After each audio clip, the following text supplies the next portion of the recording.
I'm a very happy person now, filled with the Holy Spirit, at peace, but my life was not always this way.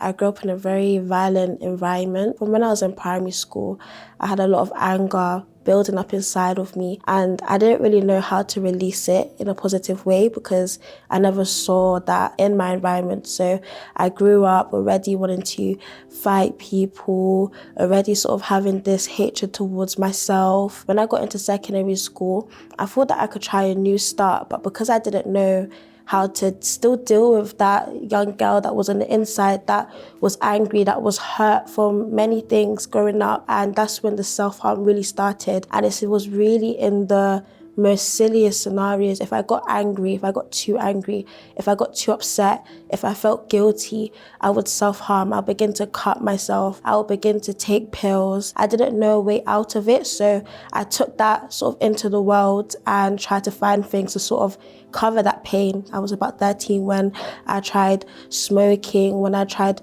drinking, when I would start to try and be out at parties and different events with friends to sort of fill that empty void that was starting to happen inside of me, that I started to recognize within myself. Once I did this and I made these friendships and these relationships, I got myself into some really vulnerable situations where I almost got assaulted by these people. But because I wanted some sort of sense of belonging, because I wanted to sort of feel some sort of validation from everything that was going on, everything that I had already tried, it wasn't working. So I got even deeper into these addictions and I tried more drugs. So I was smoking weed, I was taking edibles, laughing gas, inhaling that, trying everything to fill that void that was inside of me, but nothing was working. And I could tell that even through that momentary pleasure, I'll go back home or wherever I was and I'll still feel the same way. So I tried even more things now. I was experimenting in relationships with guys. When that wasn't working and I still felt empty, I would start now experimenting with girls. I thought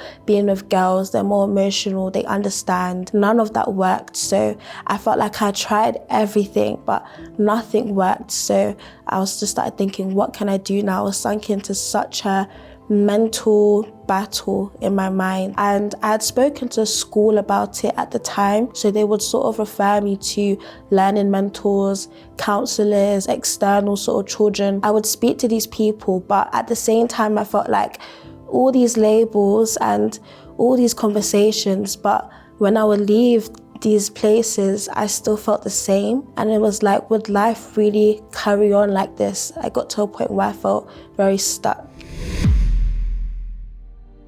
When I started thinking about now what to do, like how can my life continue like this, I started remembering a place that I used to go to on and off when I was a bit younger, the UCKG. I looked up the church on YouTube because I knew that there were videos there, and I started seeing that there was the Be Inspired program. I was watching and remembering that the purposes of faith that the church does for these life transformations. I knew that my life had to change. I couldn't carry on this way. So I thought, let me actually call. I remember there was a 24-hour helpline. So I called the church and I spoke to someone there, and I didn't actually expect to open up to this person and explain everything that was going on.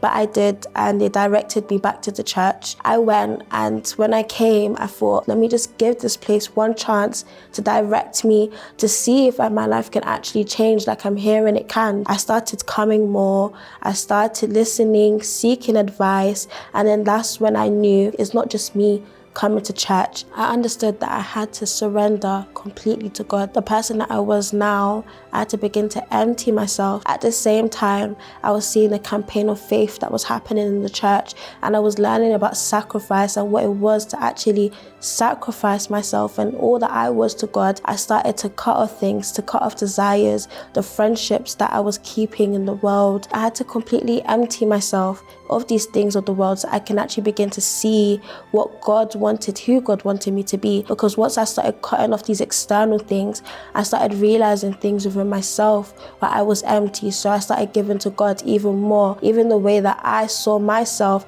I gave it to God. And then I understood as well that at the same time, because I was sacrificing, I wanted to go even extra. I was working a job at the time, and the job did not pay a lot. I was really struggling financially, but what I did have was these tips that I would receive, and I would use these tips and keep it up together to sort of manage myself as well. But these tips, I started calculating and keeping them up and saying that I'm going to give this completely to God, because my entire life I wanted to become like an offering to God.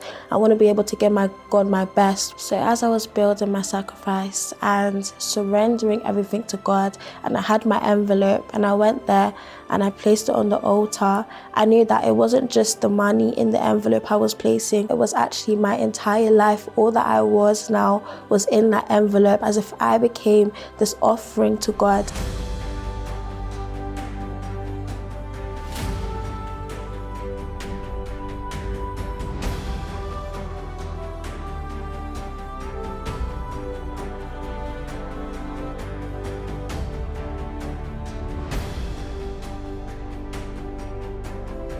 And through this, I was able to receive the Holy Spirit, because it wasn't no longer about me, but I wanted to actually live life for God. Now I have a really good relationship with my family, with my sister, with my mom and my dad. We get along so well, and there's no more violence in my house. There's no more addictions. I'm addiction free completely.